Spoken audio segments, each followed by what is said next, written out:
Welcome friends, मैं राकेश शर्मा अपने channel एम्ब्रांस में आपका बहुत बहुत स्वागत करता हूँ। दोस्तों, पाठशाला सीरीज़ का ये मेरा तीसरा वीडियो है और आज हम इस वीडियो में बात करेंगे सैटर्न की, यानी शनिदेव की। दोस्तों, अगर हमें सैटर्न को समझना है तो सबसे पहले हमें अपने कर्मों को समझना पड़ेगा। बहुत से ऐसे लोग हैं जिनके मन में ये प्रश्न होते हैं कि मैंने इस जन्म में कोई भी ऐसा गलत कार्य नहीं किया, फिर भी मेरे जीवन में मुझे इतना संघर्ष क्यों करना पड़ता है, मुझे अपने जीवन में कामयाबी क्यों नहीं मिलती है, मुझे क्यों इतना पेन, सफरिंग, सॉरोज मिलते हैं। तो ये सारा का सारा जो आंसर है वो सैटर्न के पास है, हम सबका। क्योंकि नॉर्मली हम अपनी इसी लाइफ को रिलेट करते हैं और जो हमने पास्ट में किया है वो हमारे लिए अनजान है, हम उससे नहीं जुड़े हुए, हम उसको नहीं जानते। तो सैटर्न क्या है? सैटर्न एक वो मास्टर है, कार्मिक मास्टर है, जिसने आपके सारे कर्मास के रिकॉर्ड रखे हुए हैं। और फिर जब आप इस जन्म में आते हैं इस धरती पर, तो जो भी कर्म आपने खड़ा किया है किसी और के अगेंस्ट में, वो इस जन्म में वो आपके अगेंस्ट में खड़ा हो जाता है। That is as simple as it is. That is the representation of Saturn. हर इंसान को जीवन में 7.5 आती है, यानी कि सैटर्न के 7.5 साल आते हैं। और वो इसलिए आते हैं ताकि इंसान को एक प्रोसेस के थ्रू गुजरना पड़े, जिसके थ्रू वो अपनी कर्मा को न्यूट्रलाइज कर सके। कभी कभी ये 7.5 जीवन में 2 बार आती है और कभी कभी 3 बार आती है। डिपेंड्स अपॉन द एज, आपने किस समय जन्म लिया है। 2 बार तो निश्चित आएगी, और कईयों के जीवन में 3 बार आती है। अब सैटर्न को और हम किस तरह समझ सकते हैं? सैटर्न को इस तरह से समझें, अगर मैं आपके परिवार की बात करूं, तो आपके परिवार में जो आपके अंकल हैं या जो आपके ताऊ है, यानी कि आपके पिताजी के बड़े भाई या छोटे भाई, वो सैटर्न का रिप्रेजेंटेशन है। सैटर्न का रिप्रेजेंटेशन आपके बॉस हैं, जहाँ पर अगर आप काम कर रहे हैं तो वहाँ पे जिस कुर्सी पे आपके बॉस बैठे हैं, दैट इज सैटर्न। सैटर्न आपके कलीग्स है, जिस कलीग्स के साथ, जिस सर्कल में आप काम कर रहे हैं, सैटर्न उसको रिप्रेजेंट करता है। सैटर्न उस इंसान को रिप्रेजेंट करता है जिसकी स्थिति आपसे बहुत डाउनग्रेडेड है, यानी जो आपसे बहुत कमज़ोर है फाइनेंशियली या फिजिकली, सैटर्न उसको रिप्रेजेंट करता है। अब आपको सबसे पहले ये समझना है कि मान लीजिए आपने अपना चार्ट उठाया है या आपको अपने आप सैटर्न को समझना है, तो सबसे पहले आप कैसे समझेंगे कि आपका सैटर्न अच्छा है आपके लिए, या आपने ही ऐसे कुछ कर्म कर रखे हैं जिसके कारण सैटर्न आपको अच्छा रिजल्ट नहीं दे पा रहा है। तो मैंने जो ये एग्जाम्पल दिए हैं, जैसे आपके पापा के भाई, बड़े भाई या छोटे भाई, ताऊजी वगैरह, या आपके कलीग्स, आपके काम करने वाले, आप जहाँ पे काम करते हैं वो वाले कलीग्स, आपके बॉस वगैरह, तो इनके साथ में आपका रेशियो कैसा, वो देखिएगा। कैसा रेशियो है ये देखिएगा, और इससे आपको अपने आप से पता चल जाएगा कि आपका सैटर्न वीक है या आपका सैटर्न स्ट्रांग है। दूसरी चीज़, सैटर्न जिस हाउस में भी बैठा है आपके चार्ट में, उस हाउस से रिलेटेड आपके अंदर वैल्यूज़ बढ़ेंगे, या आप उसको एक्सेप्ट नहीं कर रहे हैं तो वो अपने आप से कुछ ऐसा रचेगा जिसके कारण आपके वैल्यूज़ स्ट्रांग होंगे उस हाउस के प्रति। मैं एक एग्जांपल देता हूँ आपको। मान लीजिए कि आपका सैटर्न बैठा है 9th हाउस में, ठीक है। 9th हाउस में सैटर्न बैठा है। फॉरगेट अबाउट राशि, किस राशि में बैठा है, किस राशि में नहीं बैठा, उसमें नहीं जाएंगे अभी अपन। मान लीजिए आपका सैटर्न शनिदेव 9th हाउस में बैठा है, तो 9th हाउस चीज किसका होता है? जस्टिस का होता है, सत्य का होता है, धर्म का। धर्म का मतलब निज धर्म, जो तुम्हारे लिए सत्य है, दैट इज धर्म। हायर वैल्यूज, हायर बिलीव्स आपके पिता का होता है, ईश्वर का होता है। तो जो भी हायर सेल्फ है, हायर चीज़ें हैं, हायर एजुकेशन, वो 9th हाउस से बिलोंग करता है। तो वहाँ पर अगर सैटर्न बैठा है तो आपको हमेशा एक चीज़ का याद रखना पड़ेगा कि अगर आप अपने जीवन में कोई भी गलत कदम उठाएंगे या जानबूझ के कोई गलती करेंगे, तो वहाँ पर आपको बड़ी मार मिलने वाली है। सैटर्न आपको तुरंत नीचे उतारेगा, तुरंत वहाँ पे आपको लेसन देगा, क्योंकि सैटर्न आपके 9th हाउस में बैठा है और वो आपको कभी भी कोई गलत कार्य करने के लिए माफ़ नहीं करेगा। वो तुरंत आपको वहाँ पर जस्टिस आपको कुछ ना कुछ ऐसा आपके साथ करेगा जिससे आपको फील हो जाएगा कि यार मैंने गलत किया है। तो सैटर्न 9th हाउस में 9th हाउस की वैल्यूज़ को बढ़ाता है। उसी तरह सैटर्न जिस हाउस में भी बैठा है उस हाउस की वैल्यूज़ को बढ़ाएगा। और ये आपका ब्लॉकेज है पास्ट लाइफ का।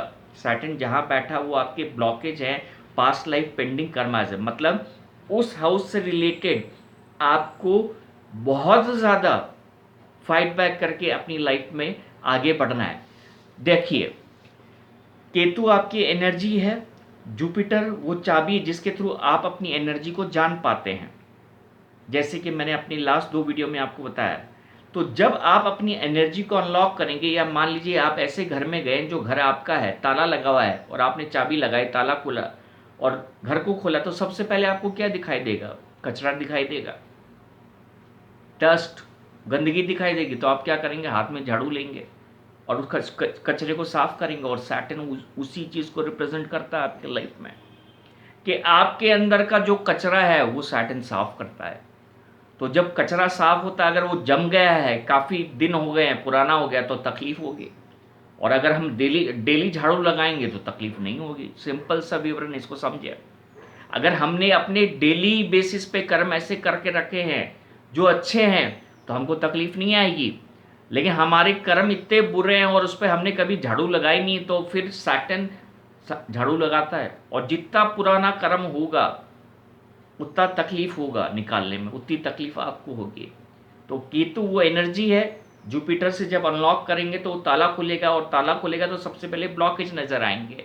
और ब्लॉकेज वही हैं जो आपके पिछले जन्म के आपने खड़े कर रखे हैं, और सैटर्न उसको साफ करता है। मतलब सैटर्न जहाँ पर भी जिस हाउस में बैठा है उस हाउस से रिलेटेड ब्लॉकेज या कर्म है। 9th हाउस जैसे डेस्टिनी का बताया, फादर का बताया, हायर एजुकेशन, वहाँ से रिलेटेड। अब मान लीजिए 7th हाउस में बैठा है, तो 7th हाउस का मतलब हो गया है पति पत्नी, marriage, partnership, agreement, foreign travels, उससे रिलेटेड होगा।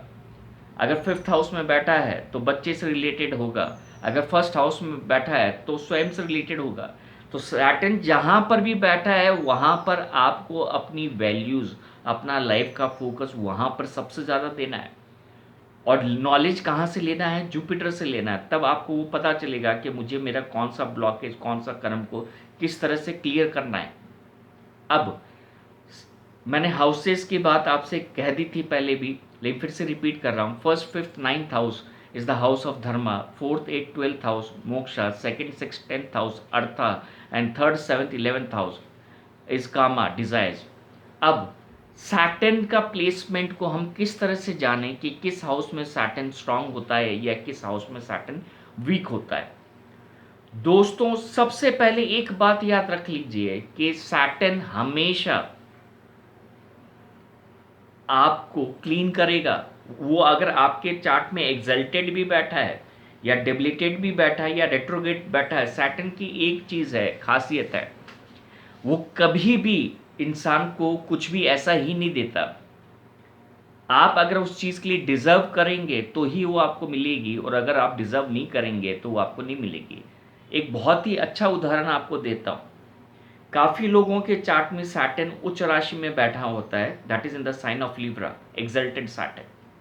और काफ़ी लोगों के चार्ट में सैटर्न मेष राशि में बैठा होगा, जो कि सैटर्न की डेबिलिटेड साइन है, नीच राशि है। अब तो जिसके चार्ट में एक्सल्टेड बैठा है तो वो तो खुश कि यार मेरे चार्ट में शनिदेव उच्च के होके बैठे हैं, तो मेरे पर तो शनिदेव की कृपा है। और जिसके चार्ट में नीच के होके बैठे तो वो हमेशा ये सोचेंगे यार मेरे तो चार्ट में शनिदेव नीच के होके बैठे, तो मेरे पर तो उनकी कृपा नहीं है। अब इस सिनारियो को ध्यान से सुनिएगा, समझिएगा, महसूस कीजिएगा।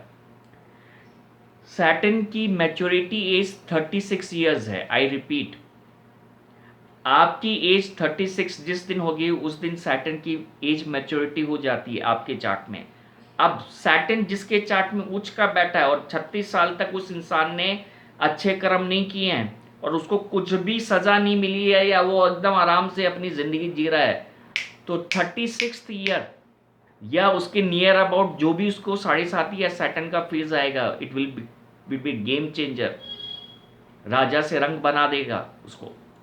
उसी तरह अगर आपका सैटर्न नीच का होके बैठा है मेष राशि के अंदर, और आपने 36 साल तक बड़ी ईमानदारी से बड़े सत्य के साथ अपने जीवन जिया और आपको कोई रिजल्ट नहीं मिला, डोंट वरी।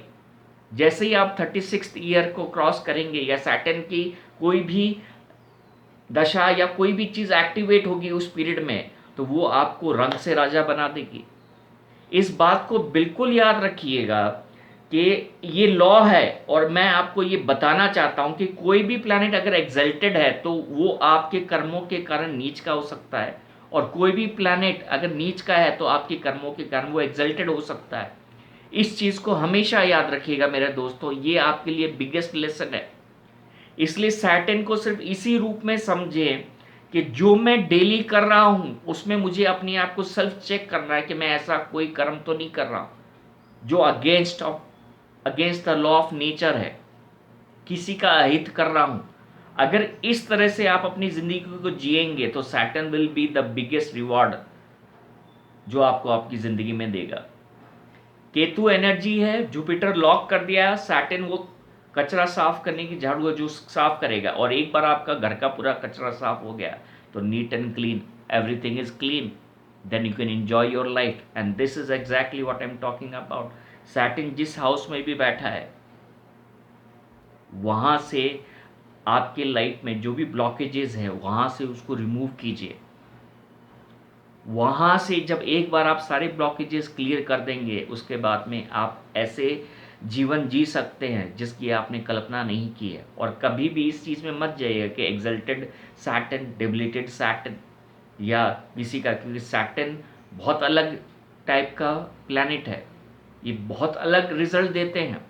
तो कोई भी सैटर्न को अगर समझना चाहता है तो उसी तरह समझे कि मैंने जैसे कर्म किए हैं मुझे वैसा ही रिजल्ट मिलेगा। अगर आपको अभी तक नहीं मिल रहा है तो बिल्कुल ऐसा मत सोचिएगा कि आपको आगे नहीं मिलेगा, क्योंकि सैटर्न का जो टेस्ट है वो बड़ा लंबा होता है। आपको सिर्फ पेशेंस चाहिए, डेडिकेशन चाहिए, सेल्फ बिलीफ चाहिए, कॉन्फिडेंस चाहिए कि yes, at the and I will receive the blessing. और फ्रेंड्स, मेरी इस बात को बिल्कुल मान के चलिए, ये जो भी मैं बातें आपके साथ कर रहा हूँ वो यूं ही बात नहीं कर रहा हूँ। I have witness all these things, और तभी मैं आपके साथ ये चीज़ें शेयर कर रहा हूँ। आई होप कि सैटर्न का ये वीडियो इस सीरीज़ में आपको पसंद आया होगा। अब जो नेक्स्ट वीडियो है इस सीरीज़ का, that is Rahu, and don't miss that video. बहुत ही ज़बरदस्त वीडियो होने वाला है राहु का, तो मेक श्योर कि आप राहु वाली वीडियो को मेरे साथ देखें, बने रहें और इस सीरीज़ का आनंद लें। Thank you very much once again for your love and support.